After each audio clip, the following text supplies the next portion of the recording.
রহমান রহিম আল্লাহ তাআলার নামে। সোয়াদ।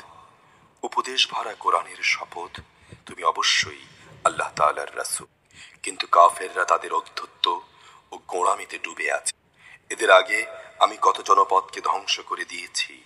সাহায্যের জন্যে তারা আর্তনাদ করেছে, কিন্তু সে সময় তাদের পালানোর কোনো উপায় ছিল না। এরা এই কথার উপর আশ্চর্য বোধ করেছে যে তাদের কাছে তাদেরই মাঝ থেকে একজন সতর্ককারী নবী এলো। নবীকে দেখে কাফেররা বলল, এ হচ্ছে একজন মিথ্যাবাদী জাদুকর। সে কি অনেক মাবুদকে একজন মাবুদ বানিয়ে নিয়েছে? এটা তো আশ্চর্যজনক ব্যাপার ছাড়া কিছুই নয়। তাদের সর্দাররা এই বলে তাদের মজলিস থেকে সরে পড়ল যে, যাও, তোমরা তোমাদের দেবতাদের ইবাদতের উপরই ধৈর্য ধারণ করো। নিশ্চয়ই এর দাওয়াতের মধ্যে কোনো বিশেষ অভিসন্ধি লুকানো রয়েছে। আমরা তো এসব কথা আগের ধর্মের মধ্যেও শুনিনি। আসলে এ একটি মন গড়া উক্তি ছাড়া আর কিছুই নয়। আমাদের মধ্যে সেই কি একমাত্র ব্যক্তি ছিল যার উপর উপদেশ কোরআন নাজিল হলো? আসলে ওরা আমার উপদেশপূর্ণ কোরআন এর ব্যাপারেই সন্দিহান, কেননা তারা তখনও আমার আযাবের স্বাদ আস্বাদন করেনি। হে নবী, তাদের কাছে কি তোমার মালিক মহাপরাক্রমশালী ও মহান দাতার অনুগ্রহের কোনো ভাণ্ডার পড়ে আছে? আসমান সমূহ ও জমিনের মধ্যবর্তী সমস্ত কিছুর উপর আছে কি তাদের কোনো সার্বভৌমত্ব? থাকলে তারা সিঁড়ি লাগিয়ে আসমানে আরোহণের ব্যবস্থা করুক। আল্লাহর মোকাবেলায় অন্য বহু বাহিনীর মতো এ বাহিনীও পরাজিত হবে। এদের পূর্বেও নূহ, আদ ও বেপরোয়া প্রভাবশালী ফেরাউনের জাতি রসুলদের এভাবে মিথ্যাবাদী বলেছিল। সামুদ, লূত সম্প্রদায় এবং আয়কার অধিবাসীরা শোয়েব আলাইসাল্লামের সম্প্রদায় ও তাদের স্ব নবীকে মিথ্যাবাদী বলেছে। প্রভাব প্রতিপত্তির দিক থেকে বড় দল তো ছিল সেগুলোই। ওদের প্রত্যেকেই রসুলদের মিথ্যাবাদী বলেছে, ফলে আমার আযাবের ফয়সালা ওদের উপর প্রযোজ্য হয়ে গেছে। এরা সবাই অপেক্ষা করছে এক মহাগর্জনের। আর এমন অবস্থায় কিন্তু কারোই কোনো অবকাশ থাকবে না। এরা বলে, হে আমাদের রব, হিসাব কিতাবের দিনের আগেই আমাদের পাওনা তুমি মিটিয়ে দাও। হে নবী, এরা যেসব কথাবার্তা বলে তুমি এর উপর ধৈর্য ধারণ করো এবং ধৈর্যের প্রশিক্ষণের জন্য আমার শক্তিমান বান্দা দাউদকে স্মরণ করো। সে ছিল একান্ত নিবিষ্ট। আমি অবশ্যই পর্বতমালাকে তার সাথে বশীভূত করে দিয়েছিলাম। এগুলো সকাল সন্ধ্যায় তার সাথে সাথে আমার পবিত্রতা ও মহিমা ঘোষণা করত। পাখিগুলোকে আমি বশীভূত করে দিয়েছিলাম, তারা তার পাশে জড়ো হতো, সকলেই ছিল তার অনুসারী। আমি তার সাম্রাজ্য সুদৃঢ় করেছিলাম এবং সে সাম্রাজ্য চালাবার জন্য আমি তাকে প্রজ্ঞা ও সর্বোত্তম বাগ্মিতার শক্তি দান করেছিলাম। হে নবী, তোমার কাছে কি সে বিবাদমান লোকদের কাহিনী পৌঁছেছে, যখন ওরা উভয়ই প্রাচীর টপকে তার ইবাদতখানায় প্রবেশ করল? যখন তারা দাউদের সামনে হাজির হলো, তখন সে এদের কারণে একটু ভীত হয়ে পড়ল। ওরা বলল, হে আল্লাহর নবী, আপনি ভীত হবেন না। আমরা বিবাদমান দুটো দল, আমাদের একজন আরেকজনের উপর জুলুম করেছে। অতএব আপনি আমাদের মাঝে ন্যায় বিচার করুন। কোন রকম না ইনসাফি করবেন না, আমাদের সহজ সরল পথ দেখিয়ে দিন। বিবাদটি হচ্ছে এই যে, এ আমার ভাই, এর কাছে ৯৯টি দুম্বা আছে আর আমার কাছে আছে মাত্র একটি। এ সত্ত্বেও সে বলে, আমাকে তোমার এ দুম্বাটিও দিয়ে দাও। সে কথায় কথায় আমার উপর বল প্রয়োগ করে। বিবাদের বিবরণ শুনে সে বলল, এ ব্যক্তি তোমার দুম্বাটি তার দুম্বাগুলোর সাথে যুক্ত করার দাবি করে তোমার উপর জুলুম করেছে। আসলে যৌথ বিষয়ে আসয়ের অংশীদাররা অনেকেই একে অন্যের উপর এভাবেই জুলুম করে। জুলুম করে না কেবল সে সকল লোকেরা যারা আল্লাহ তাআলার উপর ঈমান আনে এবং নেক কাজ করে, যদিও এদের সংখ্যা নিতান্ত কম। দাউদ বুঝতে পারল তাকে পরিশুদ্ধ করার জন্যে এই কাহিনী দ্বারা এতক্ষণ ধরে আমি তাকে পরীক্ষা করছিলাম। মূল ঘটনা বুঝতে পেরে অতঃপর সে তার মালিকের কাছে ক্ষমা প্রার্থনা করল। এবং সে পরাক্রমশালী আল্লাহ তাআলার সামনে সেজদায় লুটিয়ে পড়ল এবং সে আমার দিকে ফিরে এলো। অতঃপর সেজন্যে আমি তাকে ক্ষমা করে দিলাম। অবশ্যই আমার কাছে তার জন্যে উচ্চ মর্যাদা ও সুন্দরতম আবাসস্থল রয়েছে। হে দাউদ, আমি তোমাকে এই জমিনে আমার খলিফা বানালাম। অতএব তুমি মানুষদের মাঝে ন্যায় বিচার করো এবং কখনো নিজের খেয়াল খুশির অনুসরণ করো না। তেমনটি করলে এ বিষয়টি তোমাকে আল্লাহ তাআলার পথ থেকে বিচ্যুত করে দেবে।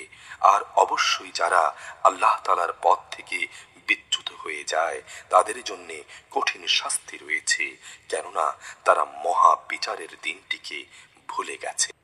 আমি আসমান জমিন এবং এই উভয়ের মধ্যবর্তী স্থানে যা কিছু আছে তার কোনো কিছুকে অনর্থক সৃষ্টি করিনি। এটা তো সেসব মূর্খ লোকদের ধারণা যারা সৃষ্টিকর্তাকেই অস্বীকার করে। আর যারা সৃষ্টিকর্তাকে অস্বীকার করেছে তাদের জন্যে জাহান্নামের দুর্ভোগ রয়েছে। যারা ঈমান এনেছে এবং নেক কাজ করেছে, আমি কি তাদের সেসব লোকের মতো করে দেব যারা জমিনে বিপর্যয় সৃষ্টি করছে? অথবা আমি কি পরহেজগার লোকদের গুনাহগারদের মতো একই দলভুক্ত করব? আমি এ মোবারক গ্রন্থটি তোমার উপরে নাজিল করেছি যাতে করে মানুষ এর আয়াতসমূহের ব্যাপারে চিন্তা গবেষণা করতে পারে এবং জ্ঞানবান লোকেরাও তা থেকে উপদেশ গ্রহণ করতে পারে। আমি দাউদকে ছেলে হিসাবে সুলাইমান দান করেছি। সে ছিল আমার উত্তম বান্দা, সে অবশ্যই নিষ্ঠাবান ছিল। এক অপরাহ্নে যখন তার সামনে দ্রুতগামী ও উৎকৃষ্ট কয়েকটি ঘোড়া পেশ করা হল, তখন সে বলল, আমি তো আমার মালিকের স্মরণের কারণেই এই ঘোড়াগুলোকে পছন্দ করেছিলাম। দেখতে দেখতে এই ঘোড়াগুলো একসময় পর্দার আড়াল হয়ে গেল। সে বলল, সেগুলো আমার সামনে নিয়ে এসো। অতঃপর সে সেগুলোর পা ও গলদেশ সমূহে স্নেহের হাত বুলিয়ে দিল। আমি নানাভাবেই সুলাইমানকে পরীক্ষা করেছি। একবার আমি তার সিংহাসনের উপর একটি নিষ্প্রাণ দেহ রেখে দিয়েছিলাম। অতঃপর সে আমার দিকে ফিরে এল। সে আরো বলল, হে আমার রব, তুমি আমাকে ক্ষমা করো। তুমি আমাকে এমন এক সাম্রাজ্য দান করো যা আমার পরে আর কারো জন্যে শোভনীয় হবে না। তুমি নিশ্চয়ই মহাদাতা। আমি বাতাসকে তার অধীন করে দিয়েছি, তা তার ইচ্ছা অনুযায়ী সেখানেই নিয়ে যেত যেখানে সে যেতে চাইত। শয়তান জিনদেরও আমি তার অনুগত বানিয়ে দিয়েছি, যারা ছিল প্রাসাদ নির্মাণকারী ও সমুদ্রের ডুবুরি।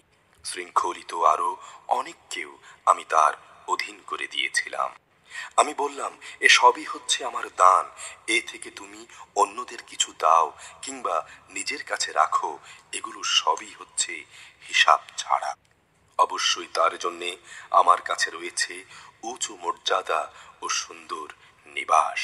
হে নবী, তুমি আমার বান্দা আইয়ুবের কথা স্মরণ করো, যখন সে তার মালিককে ডেকে বলেছিল, হে আল্লাহ, শয়তান আমাকে ভীষণ যন্ত্রণা ও কষ্টে ফেলে দিয়েছে, তুমি আমার কষ্ট দূর করে দাও। আমি বললাম, তুমি তোমার পা দিয়ে ভূমিতে আঘাত করো। আঘাত করার পর পানির একটি কূপ বেরিয়ে এলে আমি আইয়ুবকে বললাম, এ হচ্ছে তোমার কষ্ট দূর করা, গোসল করা ও পানি করার উপযোগী পানি।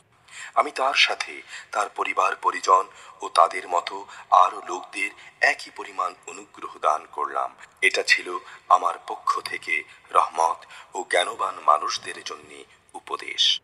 আমি তাকে বললাম, তুমি তোমার হাতে এক মুঠো তৃণলতা নাও এবং তা দিয়ে শপথ পুরু করার মানুষে তোমার স্ত্রীর শরীরে মৃদু আঘাত করো। তুমি কখনো শপথ ভঙ্গ করো না। অবশ্যই আমি তাকে ধৈর্যশীল পেয়েছি। কত উত্তম বান্দা ছিল সে, সে ছিল আমার প্রতি নিবেদিত। হে নবী, তুমি আমার বান্দাদের মধ্যে ইব্রাহিম, ইসহাক ও ইয়াকুবকে স্মরণ করো। ওরা সবাই ছিল শক্তিশালী ও সূক্ষ্মদর্শী। আমি একটি বিশেষ ব্যাপার, পরকাল দিবসের স্মরণ গুণের কারণে তাদের নেতৃত্বের জন্য নির্দিষ্ট করে নিয়েছিলাম। অবশ্যই এরা সবাই ছিল আমার কাছে মনোনীত উত্তম বান্দাদের অন্তর্ভুক্ত।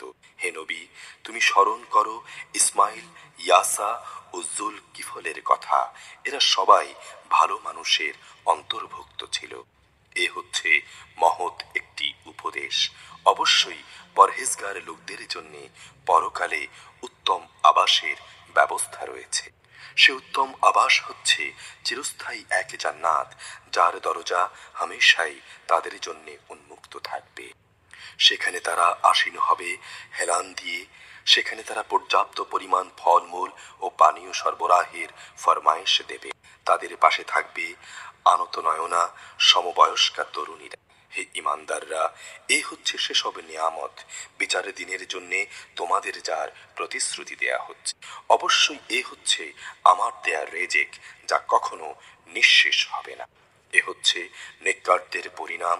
অপরদিকে বিদ্রোহী পাপীদের জন্য থাকবে নিকৃষ্টতম ঠিকানা, আর তা হচ্ছে জাহান্নাম, যেখানে তারা গিয়ে প্রবেশ করবে। কত নিকৃষ্ট নিবাস এটি! এ হচ্ছে পাপীদের পরিণাম। অতএব তারা তা আস্বাদন করুক ফুটন্ত পানি ও পুঁজ। তাদের জন্য রয়েছে এই ধরনের আরো বিভৎস শাস্তি। এ হচ্ছে আরেকটি বাহিনী, যারা তোমাদের সাথে জাহান্নামে প্রবেশ করার জন্য ধেয়ে আসছে। তাদের জন্য কোনো রকম অভিনন্দনের ব্যবস্থা এখানে নেই। এরা জাহান্নামে গিয়ে পতিত হবে। তারা বলবে, বরং তোমরাই হচ্ছ অভিশপ্ত। আজ এখানে তোমাদের জন্যেও কোনো অভিনন্দন নেই। তোমরাই তো আমাদের এই মহা বিপদের সম্মুখীন করেছ।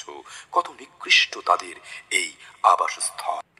যারা এদের অনুসরণ করেছে তারা বলবে, হে আমাদের রব, যে ব্যক্তি আজ আমাদের এই দুর্গতির সম্মুখীন করেছে জাহান্নামে, তুমি তার শাস্তি দ্বিগুণ বাড়িয়ে দাও। তারা আরো বলবে, এ কি হলো আমাদের? আমরা আজ জাহান্নামে সেসব মানুষদের দেখতে পাচ্ছি না কেন, যাদের আমরা দুনিয়ায় খারাপ লোকদের দলে সামিল করতাম? তবে কি আমরা তাদের অহেতুকই ঠাট্টা বিদ্রুপের পাত্র মনে করতাম? না আমাদের দৃষ্টিশক্তি তাদের কিছুই দেখতে পাচ্ছিল না? জাহান্নামীদের নিজেদের মাঝে এই বাক বিতণ্ডা সেদিন হবে অবশ্যম্ভাবী। হে নবী, তুমি বলো, আমি তো জাহান্নামের একজন সতর্ককারী মাত্র। আল্লাহ তাআলা ছাড়া অন্য কোনো মাবুদ নেই। তিনি একক, তিনি মহাপরাক্রমশালী। তিনি আসমান সমূহ ও জমিনের রব তিনি এ দুয়ের মাঝে যা কিছু আছে তারও। তিনি প্রচুর ক্ষমতাশালী, মহা ক্ষমাশীল। তুমি বলো, এ কিয়ামত হচ্ছে একটি বড় ধরনের সংবাদ, আর তোমরা এ থেকে মুখ ফিরিয়ে নিচ্ছ। হে নবী, তুমি বলো, আমার তো ঊর্ধ্ব জগতের ফেরেশতাদের সম্পর্কে কোনো জ্ঞানই ছিল না, বিশেষ করে যখন তারা মানুষ সৃষ্টির বিষয় নিয়ে আল্লাহ তাআলার সাথে বিতর্ক করছিল। এসব আমার কাছে ওহী করা হয়েছে। আমি তোমাদের জন্য একজন সুস্পষ্ট সতর্ককারী ছাড়া আর কিছুই নই। স্মরণ করো, যখন তোমার রব ফেরেশতাদের বলেছিলেন, আমি মাটি থেকে মানুষ বানাতে যাচ্ছি। যখন আমি তাকে বানিয়ে সম্পূর্ণ সুঠাম করে নেব এবং ওতে আমার কাছ থেকে রূহ ফুঁকে দেব, তখন তোমরা তার প্রতি সেজদা বনত হবে। অতঃপর ফেরেশতারা সবাই তাকে আল্লাহর হুকুমে সেজদা করল, একমাত্র ইবলিস ছাড়া। সে অহংকার করল এবং সে কাফেরদের অন্তর্ভুক্ত হয়ে গেল। আল্লাহ তাআলা বললেন, হে ইবলিস, তোমাকে কোন জিনিসটি তাকে সেজদা করা থেকে বিরত রাখলো? যাকে আমি স্বয়ং নিজের হাত দিয়ে বানিয়েছি, তুমি কি এমনই ঔদ্ধত্য প্রকাশ করলে, নাকি তুমি ছিলে কোনো উচ্চ মর্যাদা সম্পন্নকে? সে বলল, হ্যাঁ, আমি তো তার চাইতে উত্তম। তুমি আমাকে আগুন থেকে বানিয়েছ আর তাকে বানিয়েছ মাটি থেকে। আল্লাহ তাআলা বললেন, তুমি এখান থেকে এক্ষুনি বের হয়ে যাও। অবশ্যই তুমি অভিশপ্ত। তোমার উপর আমার অভিশাপ থাকবে শেষ বিচারের দিন পর্যন্ত। সে বলল, হে আমার রব, তুমি আমাকে সেদিন পর্যন্ত অবকাশ দাও যেদিন সব মানুষদের দ্বিতীয়বার জীবিত করে তোলা হবে। আল্লাহ তাআলা বললেন, হ্যাঁ, যাও, যাদের অবকাশ দেয়া হয়েছে তুমি অবশ্যই তাদের অন্তর্ভুক্ত। অবধারিত সময়টি আসার সে নির্দিষ্ট দিন পর্যন্ত তুমি অবকাশ পাবে। সে বলল, হ্যাঁ, তোমার ইজ্জতের কসম, আমি তাদের সবাইকেই বিপথগামী করে ছাড়ব। তবে তাদের মধ্যে যারা তোমার একনিষ্ঠ বান্দা, তাদের কথা আলাদা। তিনি বললেন, এই হচ্ছে চূড়ান্ত সত্য, আর আমি সত্যই বলি। আমি অবশ্যই তোমার ও তোমার অনুসারীদের সবাইকে দিয়ে জাহান্নাম পূর্ণ করব। হে নবী, তুমি বলো, আমি এই কাজের উপর তোমাদের কাছে কোনো পারিশ্রমিক চাই না, না আমি তাদের দলের লোক যারা লৌকিকতা করে। সে কোরআনটি তো সৃষ্টিকুলের জন্য একটি উপদেশ ছাড়া কিছুই নয়। আর কিছুকাল পরে যখন কিয়ামত সংঘটিত হবে, তখন তোমরা অবশ্যই তার সত্যতা সম্পর্কে জানতে পারবে।